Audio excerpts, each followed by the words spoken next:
I'm very excited to introduce everyone today to Jean Lizotte. She is actually on the board at Naturally New England and going to give us a quick intro. Jean, please take it away. Sure. Hi, everyone. Thank you so much for joining. As Adrian said, I'm Jean Lizotte. Hopefully, I've met a lot of you along the way. Naturally, New England is just had our 1 year anniversary in January. So we were the newest chapter. Now I believe Seattle is technically the newest chapter of the Naturally Network.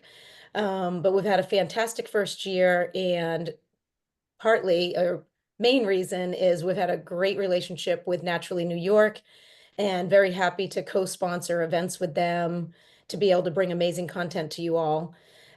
So whether you're in the New England area, the New York area, we're very, very happy to have you and, continue to work together to bring all this amazing information your way. So today we have the team from Fairfield Partners here to run this webinar. So Brian Curry and Phil Veas are both here from Fairfield. I've known both of them for, I don't know, several years now. And I would say just amazing working relationship. I can't say enough for their services, how they go about their work. You'll hear more about it, so I don't want to take away from the webinar. We're also very appreciative of Fairfield and their sponsorship of New England, New York, and now Chicago in the Naturally Network. So really important sponsors behind everything we're doing in the natural organic consumer space, and would be lost without them. Hmm. Brian was paying me to say other things, but I couldn't, just kidding. Just kidding. So without further ado, again, thank you for attending today. And I'm going to turn it over to Brian Curry. All right. Well, thank you. Thank you both, Adrian and Liz, for the nice introduction. And when we first started talking to Liz and Kim and Adrian about doing a webinar, hey, we're an executive search firm, so we know a lot about hiring, and especially hiring at very early stages. I mean, many of our clients, some had pre-revenues, many were below 1 or 2 million. And that would attract an audience, but we wanted to attract a wider audience. And as we've spoken to a lot of our clients over the years, one big issue that they have often before they hire people is hiring and managing brokers, because often it's a founding team, 1, 2, 3 people or more. And let's face it, you're dealing with a lot of issues at that stage. Getting your product out there, raising money, dealing maybe with the board, product innovation, competition, social media, all of those things. So the challenge is, how do you know you're getting the right bang for your buck when you're hiring a broker, and when do you have the time to manage them? So we went out thinking that, hey, brokers and also hiring, doing a joint webinar. We spoke to a number of our clients, and we thought that a compelling story was Maine Crisp Better with Buckwheat. And because 2 years ago, their revenue was just over $400,000. They finished up 2024 over $3 million. And I'll let you guys talk about the future before I steal too much of your presentation. But what they're going to talk about today is the challenges, initially the founding team dealing with the broker, not sure if they were getting a good deal. Some of the returns were slow, and yet once again they didn't have the time to manage, where they then made the decision to hire somebody to come in that's dealt with that. And with that said, I will turn it over to Louis Goldstein, who will give you a brief overview of Maine Crisp, Better with Buckwheat, and Reed McNamara. Hi, everyone. I'm Louis, and I have been the CEO of what is the Maine Crisp company since 2022. And prior to that, I was on the board for a year and a half. We've now rebranded as Better with Buckwheat, of which Maine Crisp, our first product, is underneath the umbrella, and we're slowly transitioning that so the brand looks like one core brand, so we can work towards our goal of being the leading buckwheat-based snack company in the country. And so we are focused on buckwheat. Buckwheat is an amazing 8,000-year-old seed. So it is grain-free, gluten-free. It is a regenerative crop that many farmers use as a cover crop, and in the past have not been able to make any money off of that cover crop. So it's now an additional revenue stream for farmers, which is wonderful.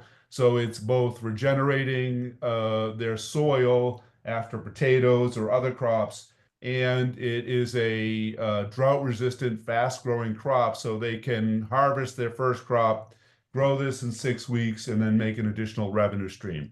It's also a plant-based complete protein, low glycemic, rich in fiber. One of the wonderful things about it, and as we're all looking for anti-inflammatory foods now, is it contains rutin and quercetin, which are antioxidants that promote anti-inflammation. And it's also a pollinator. So it's an amazing crop that is beloved in most other parts of the world, is a key part of their diet, and is really only now being brought to the United States in great tasting foods. Here's just our small but mighty team in mid-Maine, located about an hour and 15 minutes north of Portland, has worked really hard over the past 2 years to be able to bring this product to a national place. And we have great dreams to accomplish this year and in the future. But this is just a little bit of where we're at today. And Reed is going to take you through how we've worked with brokers. And then I'll come back and talk about hiring. All right. Well, thanks for having me, everyone. This is going to be fun and interesting. I am the furthest thing from a LinkedIn influencer or anything like that, but I've been selling natural foods for about 20 years now. And the first part of my career was spent at emerging brands, startups, including Grandy Oats Granola up here in Maine, now known as Grandy Organics. One of my favorite jobs was with Late July Snacks when it was still family owned, right up until their sale to Lance Snacks. And then I spent some time working for larger brands, sort of category leading brands like Bragg, Apple Cider Vinegar, Barber's Bakery, who at that time was still a powerhouse in natural foods, and the Republic of Tea, and came to Maine Crisp because I really wanted to sort of synthesize those two different experiences, working with a small emerging brand where I'm typically working with the founders or the owners, and brands that were number one in their category, and use that combined experience to try to scale a small brand with a great product, and that is Maine Crisp. So this is our story. I did come in August 2022. When I was in discussions with the company, I learned that the founder had been managing a national broker. They were towards the end of a 2-year contract that started out at $8,000 a month retainer for national representation of the brand. After that first year, the founder felt like nothing really was getting done, and they did renegotiate down to 5,000, but again, there were, a month or two away from the end of the 2-year contract and at a pivot point. So they asked themselves, we know we want to grow, we want to be a 10 million plus, company, but we're great at making crackers, great at, talking about our crackers, but we need a little more help. So they did make the decision to hire a full-time sales manager. And I came in, and the first thing I did was build a 5-year sales plan that made sense, that would get us to that sales goal. Then actually my first day I got on an airplane, and me and the founder, we flew out to Chicago. I'll leave the city out. We flew out to meet the broker. They're having a national sales meeting. So right away, I got to meet all of the account executives, the key leadership, and I had a chance to ask a lot of questions like, how has it been going with Maine Crisp? What are your goals? What's working? What's not? I immediately realized that this is not a broker. This was actually a fractional sales agency. So what they do is basically act like me, the sales manager, but they manage brokers. They can recommend or manage brokers for your brand. So, if you're a small brand and you don't have 6 figures to hire a full-time director of sales, you can hire a fractional sales agency. You get a person who manages brokers for a few different small brands. They did not have the relationships they needed with key decision makers. There was no street team that jumped in the car or on the subway every morning and visited stores. So I knew right away that we were going to not renew that contract, and began interviewing folks that made sense for our brand, based on the channels that our sales plan showed us growing in and the departments in the store where our product belonged. And I'm happy to say, like, as Brian mentioned, we finished the year over 3 million. I'm shooting for 8 million this year. And fingers crossed, it's a big leap, but we've got some great partnerships. We did settle on a broker, and I'll talk a little bit more about that, kind of how we came to that decision. But I remember, working with the small brands and with founders, just that question, do I need a broker? And if I feel like I do need a broker, how do I find the right one? Because there's a lot of different brokers out there. If you start interviewing, you might hear a lot of wonderful pie in the sky promises. And I have my experience with brokers, when I was working for a small company in New Hampshire called EcoFish, less than $1 million in food service sales, but they just launched a frozen retail and a canned good line. And we hired on with Acosta nationally with a monthly retainer that was tens of thousands of dollars. But I was like, this is the biggest broker in the country. At that time, they just purchased NS Sales, the leading natural broker in the country. And I thought, oh, we're just going to blow up. They are going to make this happen. 8 months later, we had a few placements, but not much had happened. Looking back on it, I realize now that I expected the broker to take my brand and just run with it. They won't do that, or in very limited circumstances will they do that. I had to learn how to manage a broker, set a roadmap, set clear expectations, create KPIs and tracking mechanisms and regular check-ins with key decision makers, and figure out, how do I influence the person who controls the P&L for the broker and watches the cash flow and makes, payroll, because if you can influence that person, they can influence everybody else. So my point here is, as you're asking yourself, do I need a broker and how do I find the right one? The primary thing you should be asking, do I have the bandwidth to properly manage and motivate a broker? That's a huge piece of this that I encourage you to think about, because you can't turn your business over to them and expect it to succeed. You got to find a partner. So let's start just by, what does a broker do essentially? For us here at Maine Crisp, we've got this awesome bakery up in Winslow, Maine. We make our crackers, we make our crisps. We have 8 primary distributor customers. They ship to 40 DCs across the country. Those ship out to about 3,000 stores, and hopefully thousands of happy customers shopping in those stores. Like many of you, we do Fair, Mabel, Amazon, other avenues, but those don't, for us, require a broker support, maybe some consulting if we want to, help. But our core business is distributor to DC to store into the cart. And a broker is going to help with everything once that cracker leaves the bakery up until it gets in the shopping cart. And there's a lot of touch points in there, a lot of paperwork, new item setup, category reviews, item maintenance, managing inventory, doing forecasting, promotional paperwork, marketing, shopper marketing, trade shows. So a broker assists you with all of that, because I couldn't do it. And to give you some perspective on our company, we have right now about a little over 30 headquarter driven chains that we're partnered with, and at least 1,200 independent stores to also manage. So that's just too much for one person. A broker can and will help you with this. So if you're sitting there going, well, I think I need a broker, my recommendation, and I'm going to just take a pause here. This is my recommendation based on my 20 years. Please, I am, this is just me. Don't take anything I say as hard and fast rule. Double check, ask for advice. Everybody's situation is different. I know founders right now that have profitable and sustainable businesses. They've never worked with a broker and never will. This is my experience. It's what I would call the traditional manufacturer-broker relationship model. So just understand that. But first question you're asking, what are your primary needs for a broker? Do you need administrative help? Are you overwhelmed with all the paperwork for new item presentations and getting ready for category reviews, chasing down those category review schedules, knowing what are the expectations for a category review? Is there a template? Reporting, distributor management. There's so much admin work we do to get our crackers from the bakery into a shopping cart. but maybe right now you're early stage, you're looking for advice, like what channels should we be considering? How do we best spend our marketing dollars? Is this retailer good to work with? I've heard they are having financial troubles. Looking for somebody who has that in and can advise you on what might make sense for your business.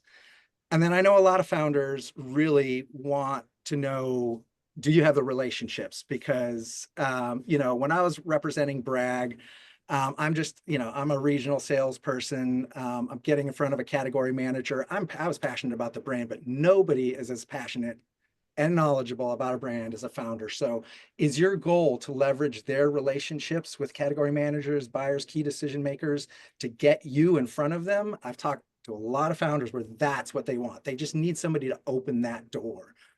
But at the end of the day, I think what we're all trying to do is grow our sales, or at least maintain our current profitable sales strategy. But if you want to grow, that's sort of the next question you should be asking. How do you want to grow and where do you want to grow? Because there is a broker for everything, for all the different scenarios you can imagine. And there's national broker sales agencies like Acosta and Crossmark who will tell you we cover everything, every channel, every retail, yada, yada. But that's not necessarily the right thing for your stage. So ask yourself, my sales plan, what channels does it call for me to grow in? Am I going to be, that brand that's just natural, maybe a little food service? Or am I going to be like, I remember seeing Bonza, the pasta brand, as they grew. It seemed like they went right to Target and Walmart and then Kroger. And you don't find them in a whole lot of NCG or infra stores. Their strategy was, we're going to upend the pasta department and we're going to do it where your average person shops. And now I see this brand, what is it called? It's a sunflower seed brand with flavors, and they're growing almost exclusively, it seems like, in convenience and drug, and it's doing awesome. So figure out your channel, because you'll need a broker for that channel. And then within the store, what department do you belong in? Maybe you want to grow by geography. Like I want to do the Northeast, and then I'm going to move to the Southeast, and I'm going to do all channels in those areas and then grow out from there.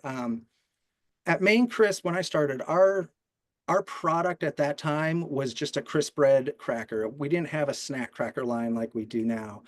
And it was interesting because the crisp bread crackers in grocery or conventional, we're typically merchandised in the specialty cheese department on the perimeter of the store. Whereas in natural, we were typically merchandised in groceries. So I found brokers that would represent us in deli and specialty in different divisions, and was searching for a natural partner that would represent us in grocery. And we put together a network. It evolved a little bit. We eventually ended up settling on just one broker to cover us in grocery, because I learned deli doesn't need a broker in a lot of cases for a cracker. I can manage that directly. There's not a lot of work there. So we started with the east half of the country, spent a year growing it. And when we launched nationally with Whole Foods, we expanded our relationship with that broker to cover us nationally. And it's been a great partnership.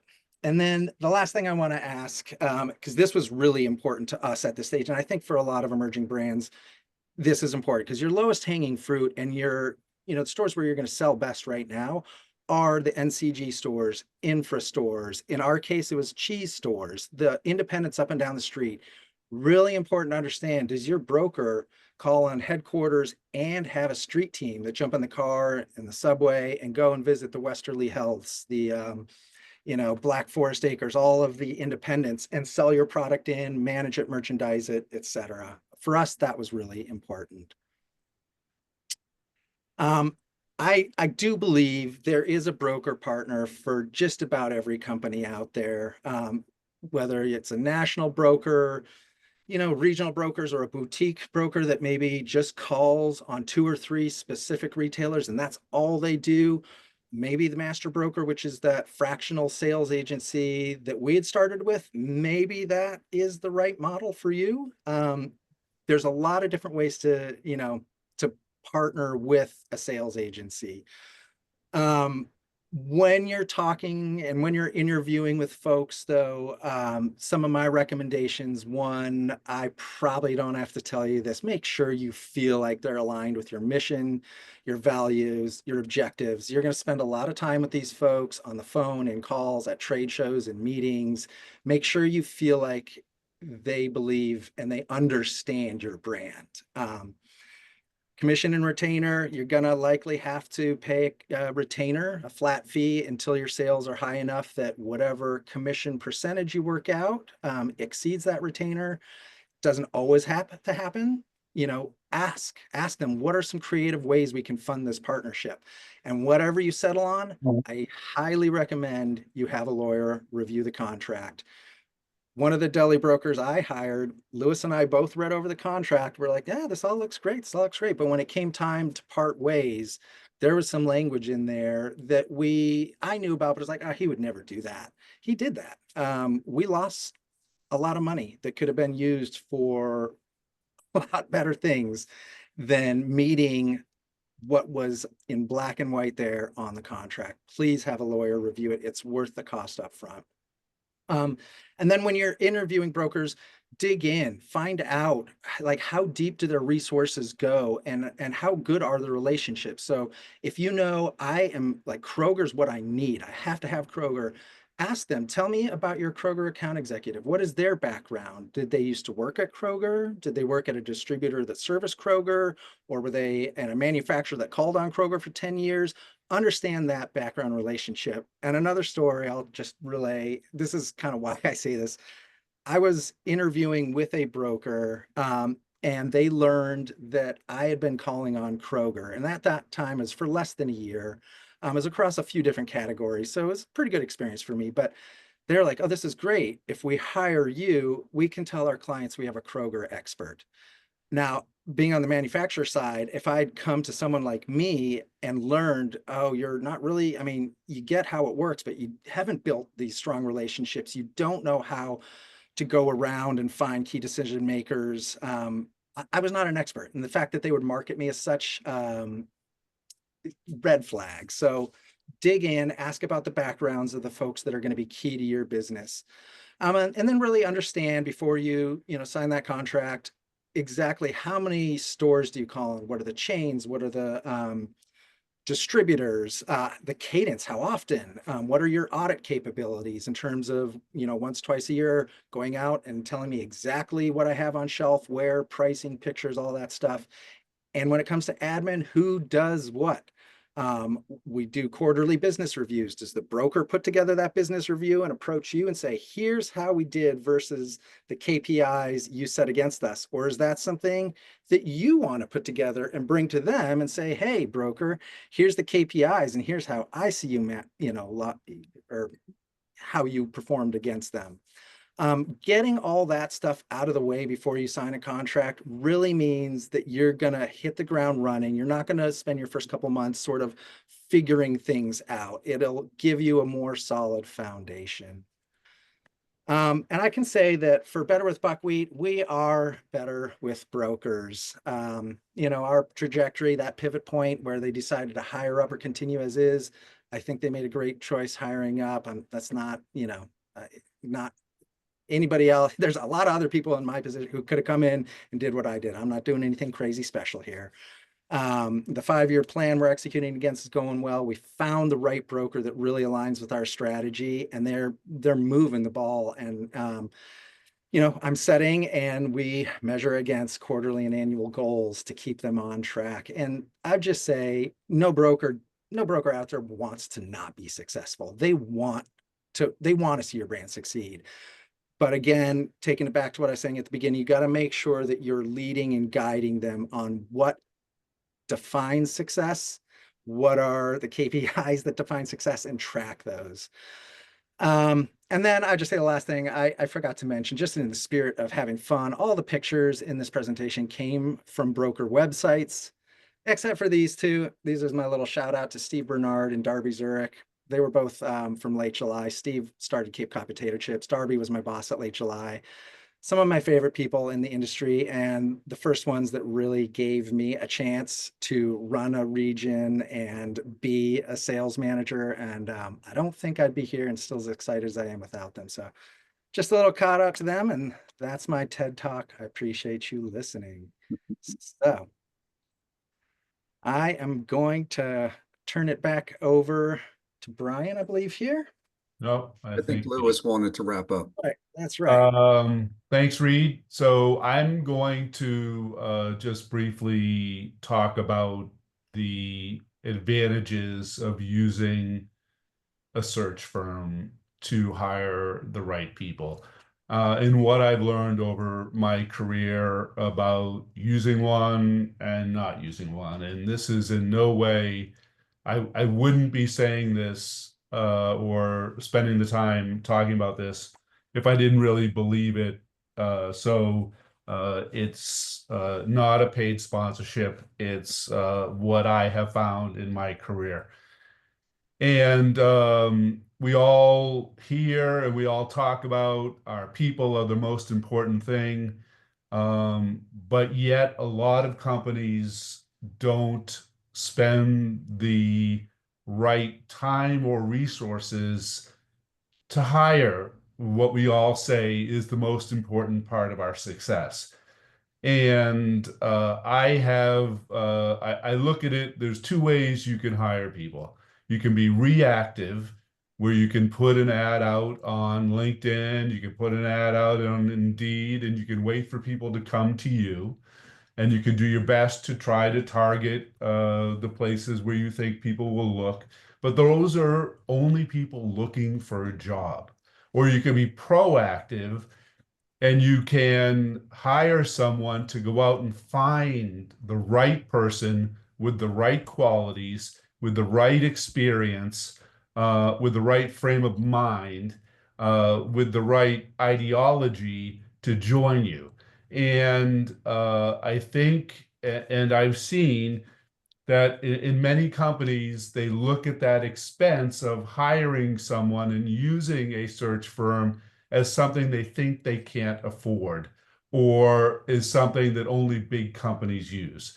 And I'll say, whether it's past experiences at Organic Valley, where I led the marketing and I worked really hard to change the culture there, to recognize the value of using recruiters to find the right people and the power of that, to our work at Maine Crisp with Fairfield to hire Reed, which was an amazing hire, and he's done an amazing job. And otherwise, it would have been left up to luck. Would we find a person that fit as well as Reed has fit and has the qualities that Reed has and has the experience that Reed has? And we also worked with Fairfield to hire a director of operations. And Phil and Brian went out. We laid out specifically what do we want in a person, and they went out and found these people. And then we interviewed those people, and we have an outstanding director of operations that has transformed the production, the ability to grow, the ingenuity to rethink how we grow and how we improve our cost of goods, improve our production. And I think the investment, although it may seem like a a big number when you look at it, is invaluable if you can afford it. And I know Brian and Phil worked with us so that we could afford it, and we're open to a conversation about a structure that we could handle. I can't stress enough the power of being proactive to find the right people, because the wrong people end up costing you so much more in lost opportunity, in lost time, and in sometimes damage they'll do to your brand, to your organization, to your to the team spirit.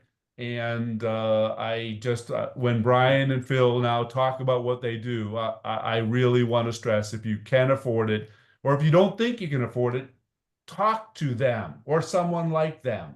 And the one last thing I'll say, just to build on Reed's, when you're looking at a broker, the lawyer you find, make sure that lawyer has worked with natural food companies. And there are a few lawyers that are sponsors of the Naturally Network that I recommend highly. Giannuzzi Lewandin and Nutter in Boston. They have both seen so many broker contracts, and they will immediately redline all those things that these guys and women will put in that contract that you want protection for yourself. Invaluable. So thank you.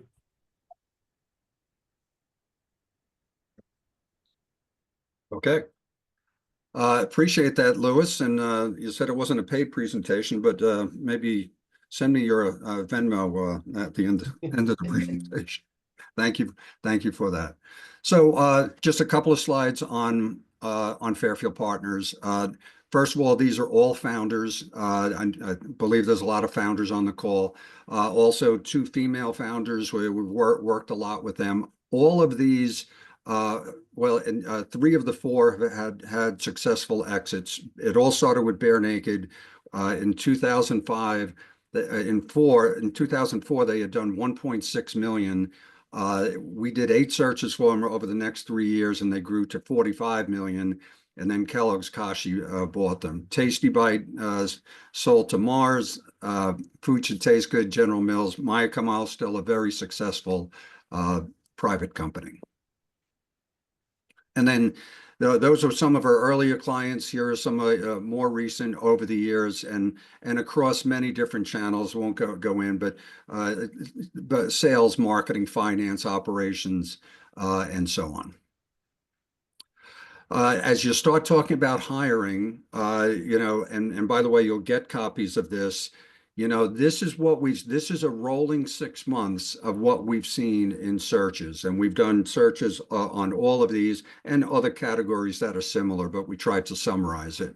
So a lot depends on the size of the company. So for instance, if you're under $1 million or 2 million, in terms of the equity range, if it's a CFO, a VP of marketing, VP of sales, that could easily be at least 2% equity, maybe more, especially if it's a CCO, although is a CCO appropriate for that size of a company? But so a lot of these things vary, but please, refer to this document as you are thinking about making hires.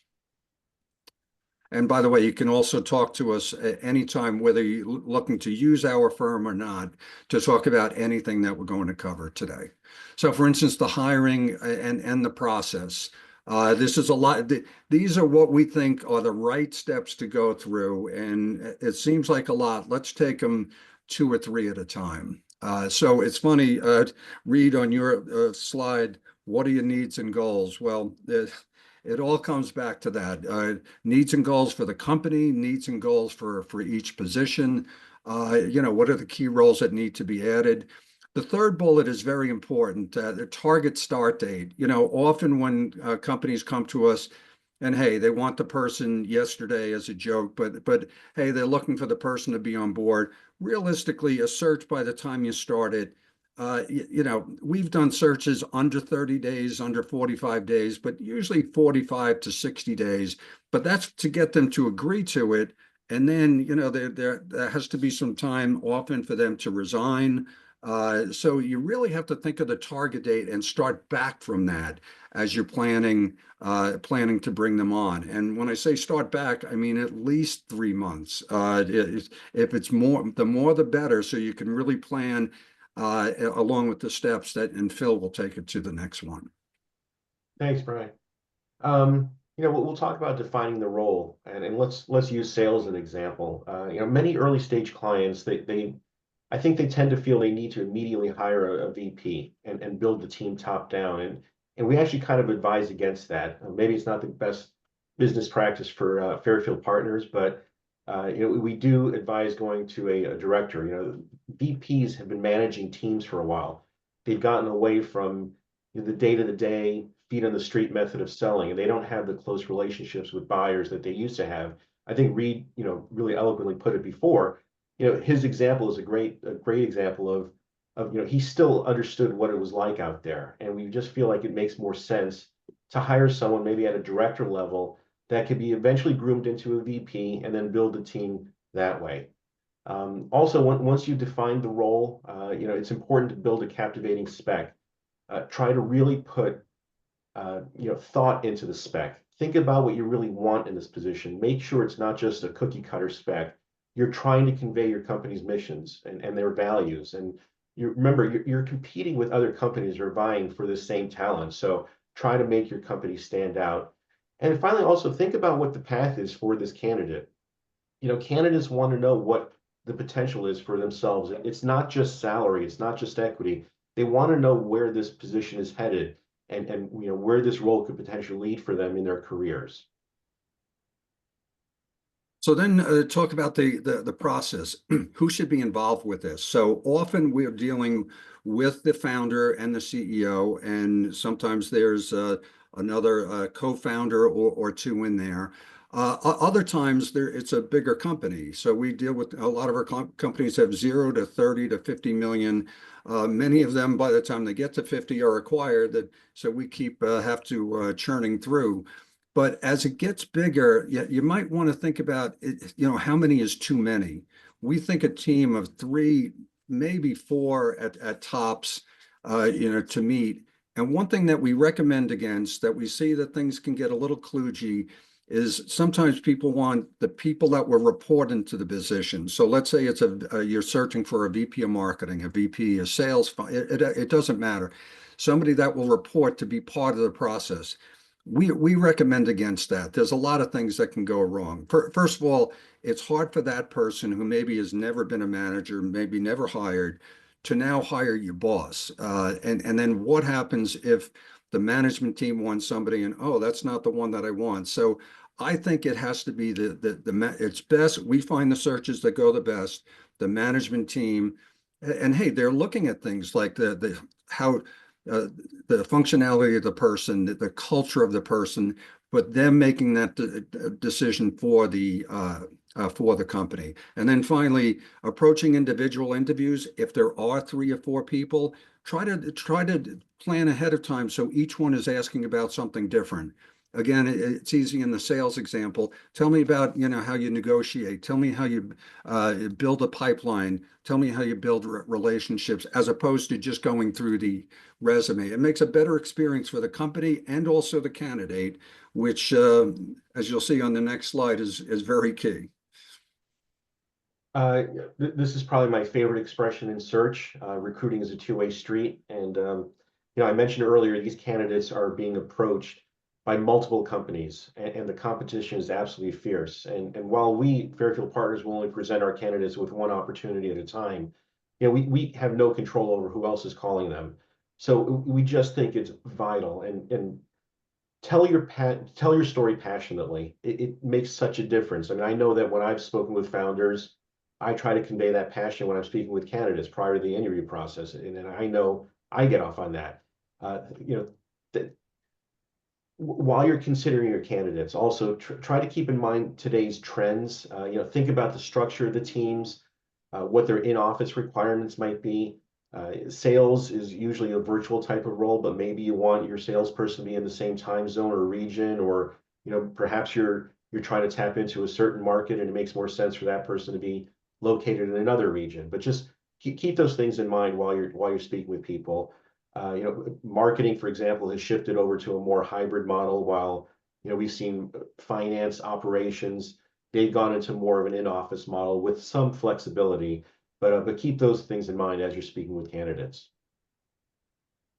And then finally, how we work with customers and the candidates in constant communication. where they are in the process, if they're looking at other positions. And often it comes down to the start with a number of candidates and narrow it down to 2 or 3.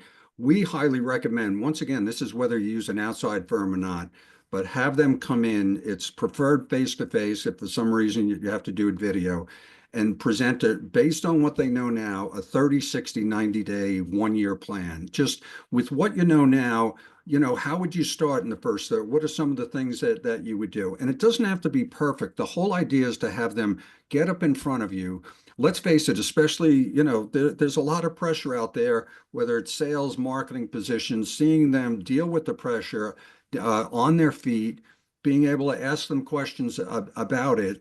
And in many times, people, this is a big differentiator. We had one recently with Scott and John's VP of marketing, where one person just did an outstanding job, and she, just started last month in January. Also, as you're doing that, once somebody is interested, you should move quickly. And once again, if we're doing our job, which is communicating what that person was looking for, the person that they're selecting, try to do the right thing. Don't lowball that first offer. That can sometimes be a turnoff, especially if they're looking at others who are really chomping at the bit to get them. In this business, we see a lot where equity is part of the part of the offer. And thinking through for that particular package, and this is something we also advise on. So just, and of course the timing of it, references, these are all things that we help our clients with, but again, that you should be thinking through and doing to wrap it up. So that is it. I can't see how many people are out there, and if you have questions, I would think there's more questions for Maine Crisp, but I'll turn it back to you, Liz and Adrian. Hi, Ryan. Great presentation. I don't have any questions on my end, but we do have quite a few people still in the session. So does anyone have a question they'd like to ask? You're welcome to unmute yourself or drop in the chat. If you're camera shy, you're welcome to DM me as well. Hi. Yes. Hi, my name is Kalpana. I'm a small brand based out of Massachusetts called Case Curries. We make one-pot meals. Similar to the examples you were showing, Tasty Bites, simply add water and cook. We make them here in Rhode Island. Our co-packing facility is in Rhode Island. I have been in this path very early on in my journey, and I've taken the bullet of finding the wrong broker, and now I'm trying to do everything myself, which is hard. And this is based on, I've done enough research and talked to my friends who use them, and they're in the natural space. All that was gone into it. But then I lost money over 6 months and with no accounts. So I guess this was super helpful. But what I'm also looking is when I am ready for somebody like Fairfield Partners or a broker, a real broker that could take my brand to the next level, and want to engage somebody, what would they look for in a brand? There's a certain range of emerging brand is very loosely used. Is it startup mode, or would you have to be established in New England? So that would give me a perspective of, I'm going to be ready in a year or maybe not, that type of thing. Hopefully that was clear. Yeah, that's a great question. What does a broker look for in a brand? Having not been a broker, I can't say for sure, but I can tell you what, would make a brand easier for a broker to bring on and make some quick strides with. And I'm going to stop and just quick say, I heard you mention in 6 months, not a lot had happened. One of the unfortunate things, and it took me years to learn this, is that given us the sales cycle, 6 months is the minimum amount of time I would give before I expect to start to see results, both with a broker and as me, being hired on to a new company. I'm very clear that in the first 6 months, I'm getting myself around the brand understanding. 6 months to 12 months, I'll start to make a difference. 12 months on is where things really start to pick up. So given that, you know, like a Kroger might review your category literally one time a year, and if it was last week and you just signed the broker on, you have to wait another year before Yeah. you get an opportunity. So that understanding that sales cycle and the time it can take to build is really important. If you are interviewing brokers and you are set up with one or two of the major distributors, UNFI, KeHE, and these days I will add Pod Foods to that mix as well. Or even if you have some regional distributors, so up here for us, that would be like Rainforest, or Nassau. Well, let's take Nassau Candy out of that. Yeah, Food Connects. Food Connects. So if you've got some distribution where they, you know, especially if it's a broker with a street team, which I think is really important, they can go out and start selling into the independents that can order new products anytime they want out of your distribution network.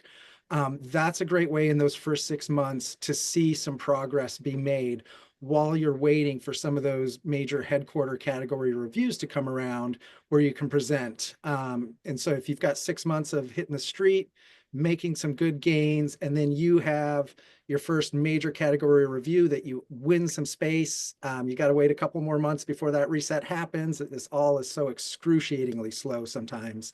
I think that is a key component. Of course, they're going to want to know about your product, you know, the attributes, and how those stack up with some of the trends in the marketplace, competitive landscape. They're going to look at, are you priced 25% higher than a competitive like item? They're going to do their homework. And generally, a good broker will say no to a brand for a variety of reasons. One, you're not ready. You know, we think you can make some adjustments to your pricing architecture or your sales strategy, and then we'll be ready. 3, they might have a competitive item that they can't bring yours in that they're already representing. But having some distribution, having a clear understanding of where you want to go, what channels, what retailers, you know, what your trade spend is and the resources that you're going to put towards your business. I spend a lot of time talking about finding out what the broker's resources are, but they're going to want to know, what are your resources in terms of slotting? What's your promo spend rate? Are you marketing, shopper marketing, customer marketing? All of that will help them determine whether this is a viable brand. There are also brokers that won't care about any of that. If you agree to a $8,000 a month retainer and they need cash to make payroll, they'll take your brand on and not care. And that honestly happens more often than it doesn't. The brokers that will say no to you are probably fewer and farther between than the brokers that will sign you up on a commission. So when you're negotiating what that commission retainer is going to be, push for them having some skin in the game. You know, we'll pay you, you know, commission of $3,000, but if you get to this by X amount, you get a $5,000 bonus. Something that makes them have to achieve a certain goal to get what they should be worth. Does that make sense? Yep. And let me just add in Yep. 2 quick things. One is, don't shy away from a broker who has a product that's a leader in your category, because they know your category and they're already talking about your category, and the buyer may want to keep that #1 seller, but also have an up and coming brand. So our broker also has Simple Mills. That's fine. 2, if you're going to hire someone and you're going to pay them $125,000 a year or more, that's the time I would say you should consider using a search firm. Thank you. Thank you. This was super helpful. And can I ask one follow-up question? Also, I feel like I've done some work, like I put together an Excel. These are my leads. I was already working from different shows, and pretty much I feel like I've done some homework, like a pitch deck, and I've recorded how to explain each of our products, because similar to like our product is niche, and you have to be able to tell somebody what the advantages of whatever our product is, and it still did not go the next step. So I feel like finding that right category person, and then, you know, we also want to explore outdoor camping site.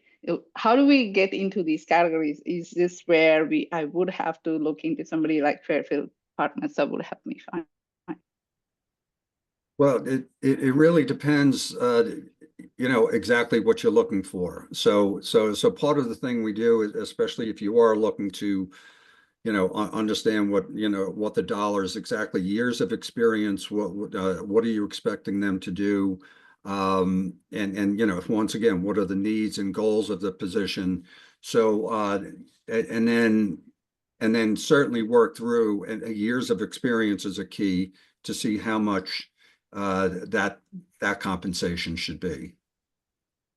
Thank you. This was all helpful, super helpful for small brands. Thank you. Appreciate it. And there are some brokers out there that call on the camping and outdoor store channel. I don't know who they are, but I was talking with a brand that just does a ton of business at REI. So they have a broker. So they exist out there that have those relationships in that specific channel. Okay. Yeah, Thank you. usually you can find them through like the outdoor expo trade shows and things. They're kind of around there. You don't have to necessarily attend the show. You might be able to kind of look at who's exhibiting and get some names and get some leads on some of those niche channels.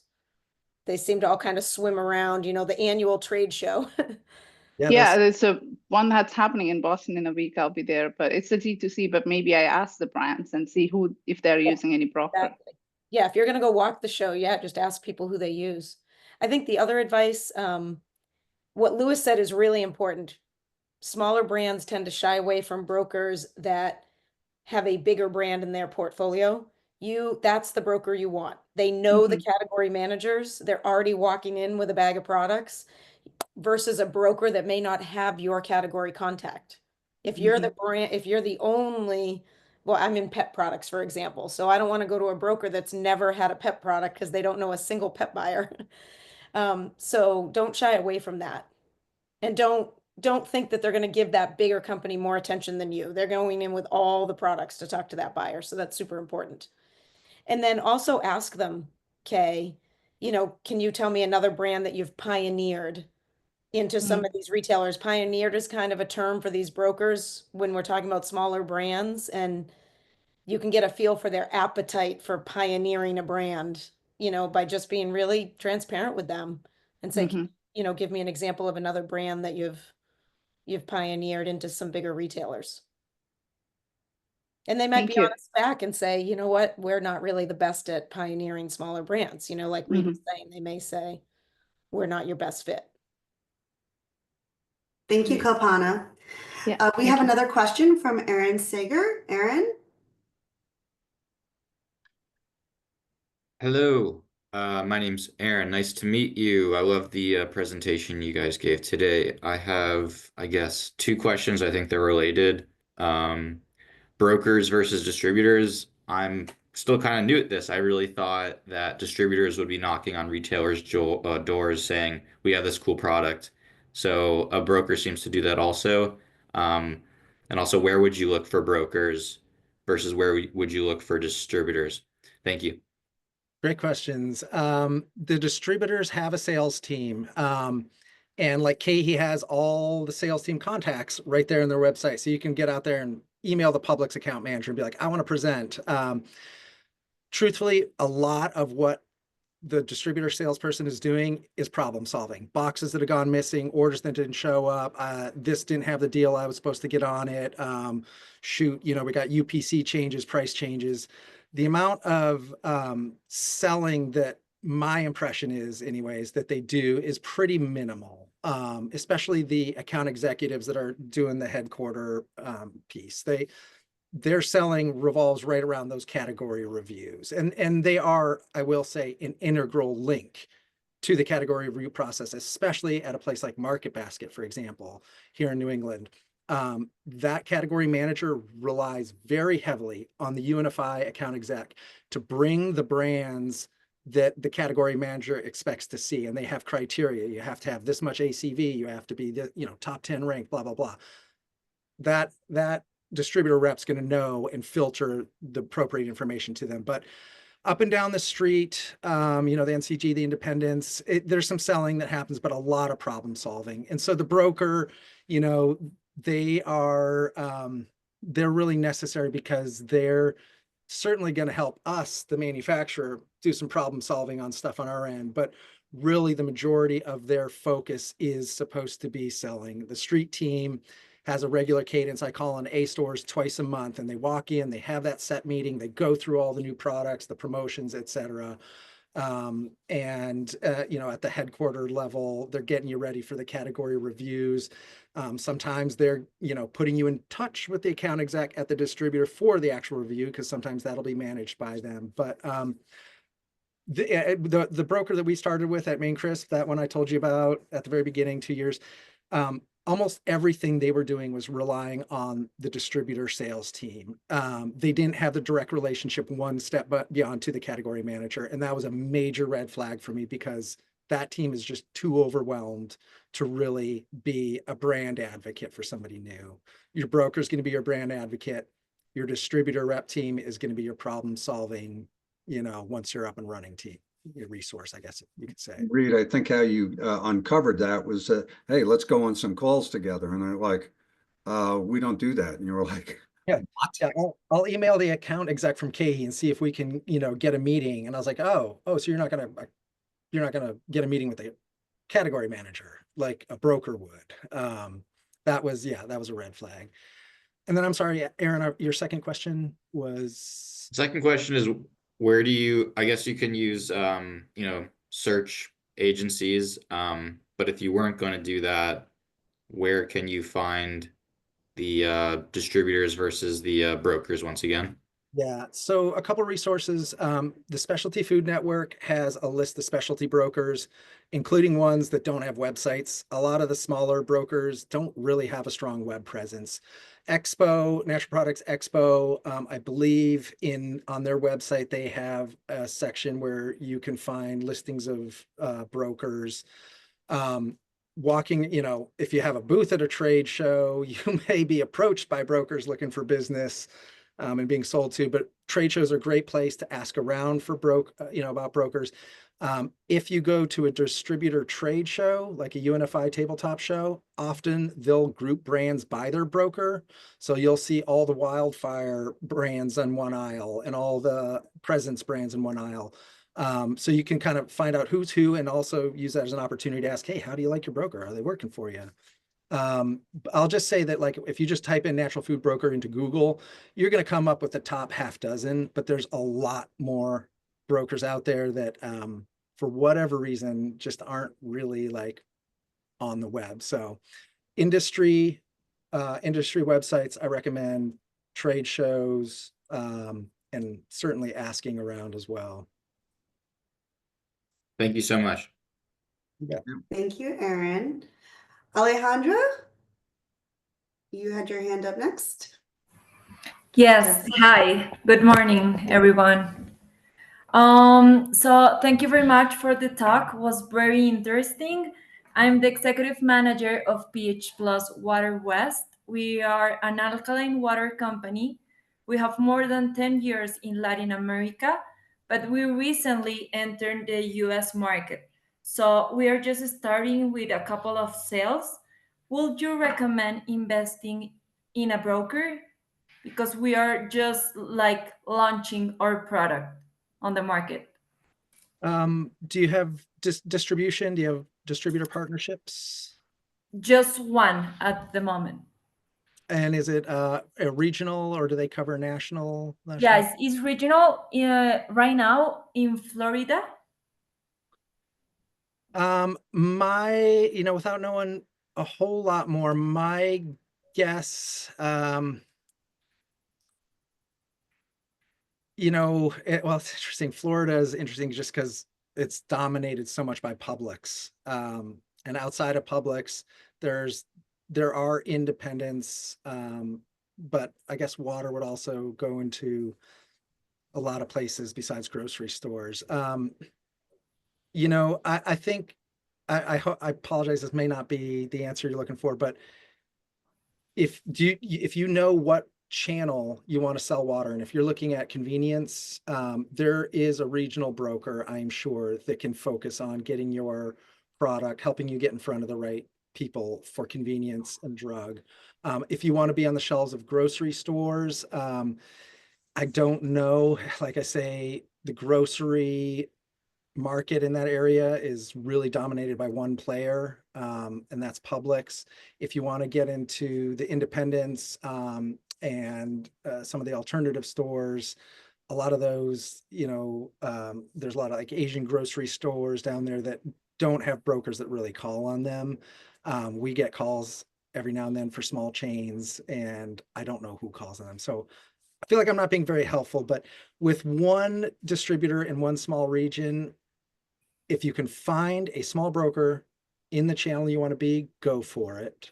Go for exploring it. But I feel like you could possibly get a lot done by yourself.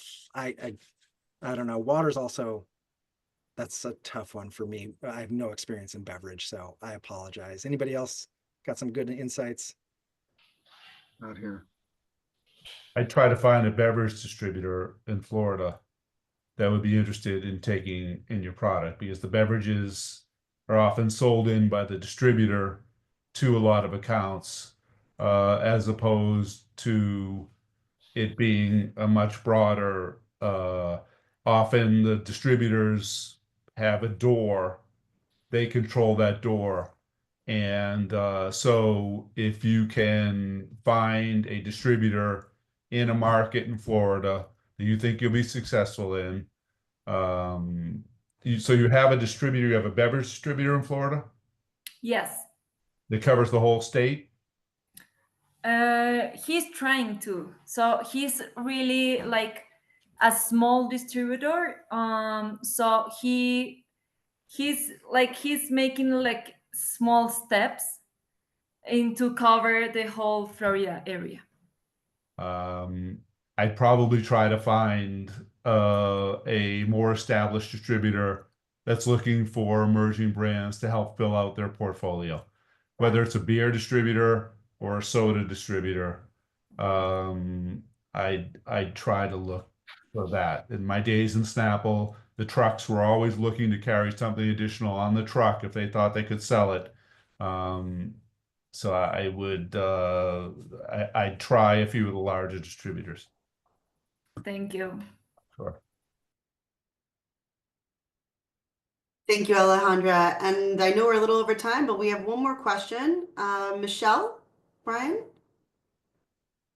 Hi, thank you. Thank you so much. My name is Michelle Bryan. I am the co-founder of Sweet Maddie's Gourmet Frozen Cookie Dough. And my question is, when looking for a broker, should we concentrate on a broker that specializes in frozen desserts, or should we cast that a little bit broader and wider and someone just in the frozen category itself? My guess is that any broker that has done frozen desserts probably covers the other frozen categories as well.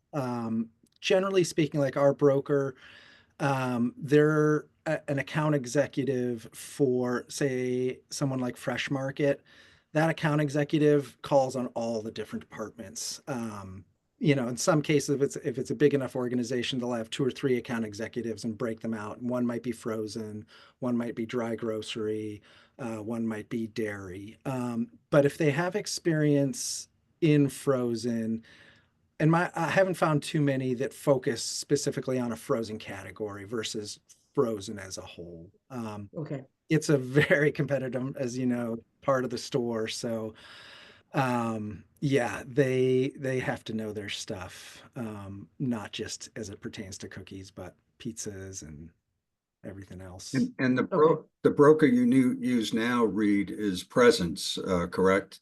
And they do everything, but would they take somebody, do they take, well, obviously you have a contract.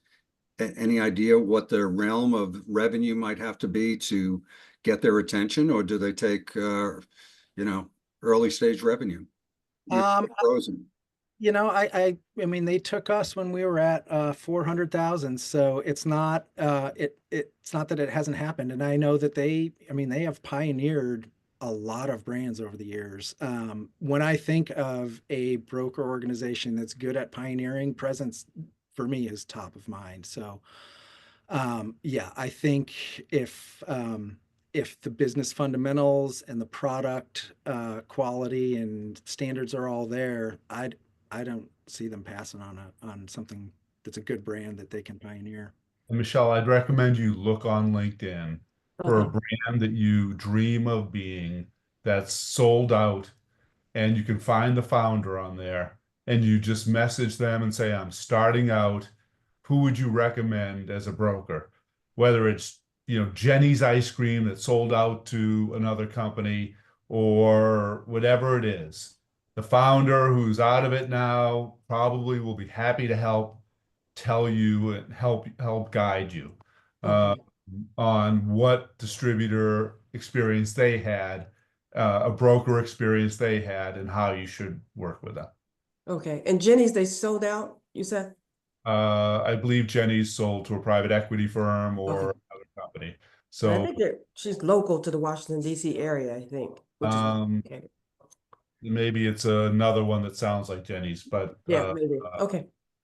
But that's great advice. Thank you so much. I'll definitely do that. Thank you. Thank you both. Thank you. Thank you, Michelle. Thank you, Brian, Philip, Reed, Lewis. Appreciate you guys sharing your insights and wisdom with our community today. We will follow up with these materials later on today. And if any other questions come up, please don't hesitate to reach out.